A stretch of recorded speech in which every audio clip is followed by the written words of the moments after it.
Imagine walking into a modern pharmacy today. You are surrounded by row after row of fluorescent lights reflecting off thousands of identical white plastic bottles and cardboard boxes. Every year, when the air turns cold and the first signs of a seasonal cough begin to echo through the streets, we are conditioned to run to these sterile aisles. We have been taught to believe that our survival, our immunity, and our very ability to breathe clearly through the winter depends entirely on a complex global logistics chain and the synthetic formulations of multinational corporations. But what if I told you that for thousands of generations, the most potent weapon against the winter chill was not found in a laboratory, but in the dark, cool corners of a kitchen pantry? There is a legendary concoction known as Fire Cider. It is a name that sounds more like a medieval alchemical potion than a modern medicine. And in many ways, that is exactly what it is. It is a fierce, pungent, and deeply revitalizing tonic made from the most aggressive plants the earth has to offer. We are talking about the searing heat of horseradish, the stinging bite of ginger, the sulfuric power of garlic, and the sharp acidity of raw apple cider vinegar. This was the traditional antibiotic of the common people. It was the ancestral shield used to ward off the dampness and the rot of the flu long before the first pharmaceutical company was ever conceived. However, as Western medicine rose to dominance over the last 100 years, a strange thing happened. This ancestral knowledge was not just replaced, it was systematically sidelined. It became forbidden in the sense that it was labeled as mere folklore, or worse, dangerous misinformation. We were told that the kitchen was for cooking and the hospital was for healing, and that the two should never cross paths. This artificial separation has left us fragile and dependent. We have forgotten that our ancestors survived through ice ages and plagues, not with synthetic pills, but by harnessing the concentrated chemical warfare that plants use to protect themselves. The rise of the modern medical industry has created a massive disconnect. We have traded the intuitive wisdom of the garden for the convenience of the blister pack. But as we see more and more people searching for a way back to biological independence, the secret of Fire Cider is beginning to resurface. It is a reminder that the most effective tools for health are often the ones they cannot patent, the ones they cannot own, and the ones that grow freely in the dirt. Today, we are reclaiming that flame. We are looking back at a time when your medicine was grown, not manufactured, and where the cure for what ails you was waiting right there, inside your kitchen cupboard.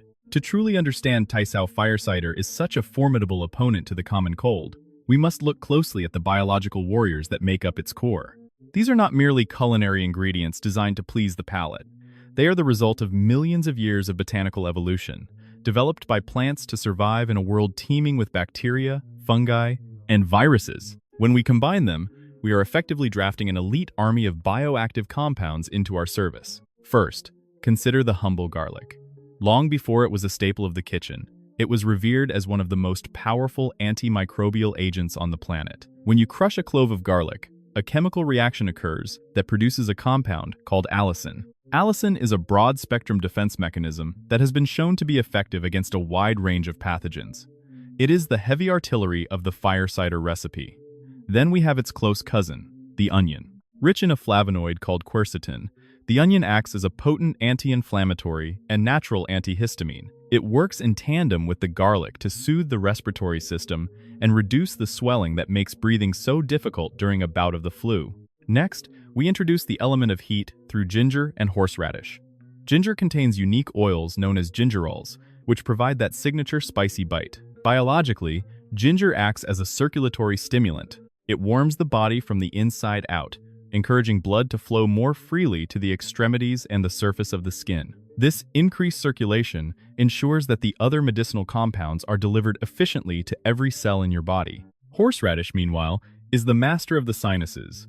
It contains high levels of glucosinolates, which act as powerful decongestants. If you have ever felt your nose clear instantly after a bite of horseradish, you have experienced its volatile oils literally blasting through the mucus that traps viruses in your system. Finally, we add the stinging fire of hot peppers, specifically those rich in capsaicin. Capsaicin is a thermogenic compound that forces the body's temperature to rise slightly, mimicking a mild fever. This is a brilliant biological trick, as many viruses cannot survive or replicate in a high-temperature environment. The capsaicin also dilates the blood vessels, acting as a delivery vehicle for the entire tonic. When these ingredients sit together, they do not just exist side by side. They engage in a synergistic dance, where the power of one amplifies the effectiveness of the others. This is the biological reality that the modern world has forgotten, that the strongest medicines are often the ones that have been growing right under our feet for eons. The true power of fire cider lies in the alchemy of its preparation. It is not a simple tea or a quick extraction. It is a slow, methodical infusion that relies on the chemical properties of raw, unpasteurized apple cider vinegar. Unlike the clear, distilled vinegar you might use to clean a window, raw apple cider vinegar is a living substance. It contains what is known as the mother, a complex web of beneficial bacteria, proteins, and enzymes that act as the foundation for this entire immune-boosting system. This vinegar is the perfect solvent because its acetic acid is capable of drawing out the deep, fat-soluble and water-soluble medicinal compounds from the roots and vegetables we have gathered. To begin the process, one must chop the garlic, onions, ginger, and horseradish into small pieces. This is not just for aesthetics. By breaking the cell walls of these plants, we are initiating the chemical reactions we discussed earlier, the release of allicin and gingerols. These ingredients are packed into a glass jar until it is 3/4 full. Then, the raw apple cider vinegar is poured over them until they are completely submerged. This submersion is critical. It creates an anaerobic environment, a space without oxygen, where the vinegar can slowly strip the nutrients from the plant fibers without them rotting or oxidizing. For at least 4 to 6 weeks, this jar must sit in a cool, dark place. During this time, a quiet chemical miracle occurs. The volatile oils, the sulfur compounds, and the bioflavonoids migrate from the solid plants into the liquid vinegar. The vinegar becomes saturated with the essence of the fire. Every few days, the jar is shaken to ensure that every molecule of the solvent comes into contact with every piece of the medicinal roots.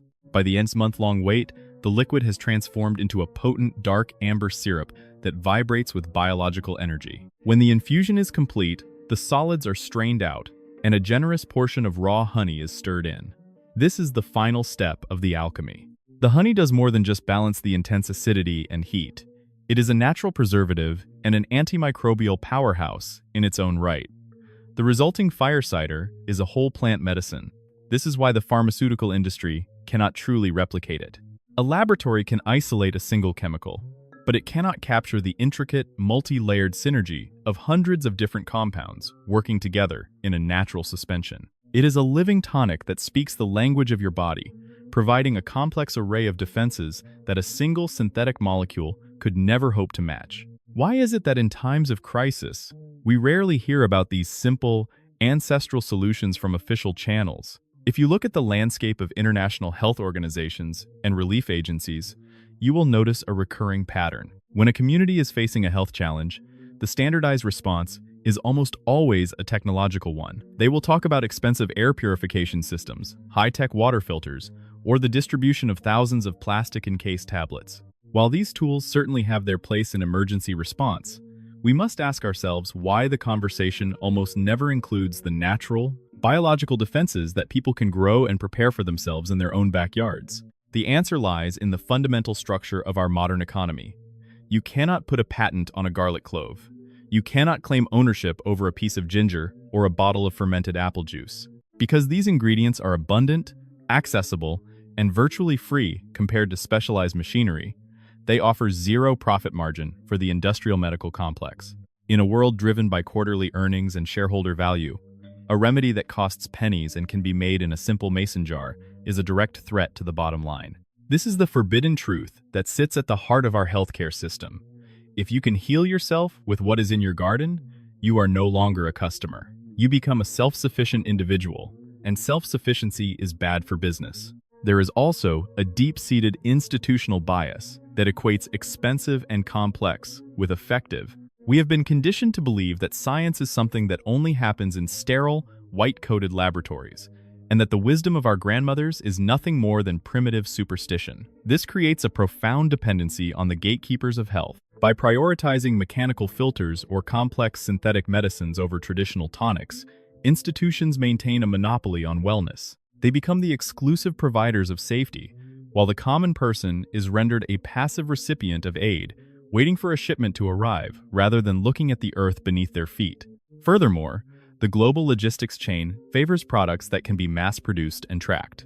It is much easier for a large organization to ship 10,000 identical machines than it is to teach 10,000 families how to harness the seasonal cycles of their own environment. But this efficiency comes at a devastating cost to our collective knowledge. It strips people of their biological sovereignty and makes us forget that we are part of an ecosystem, not just consumers of a global market. When we are told that only a machine can protect us from the invisible threats of the world, we are being steered away from the most powerful, adaptive, and resilient pharmacy ever created, nature itself. By choosing to brew Fire Cider, you are doing more than just making a tonic.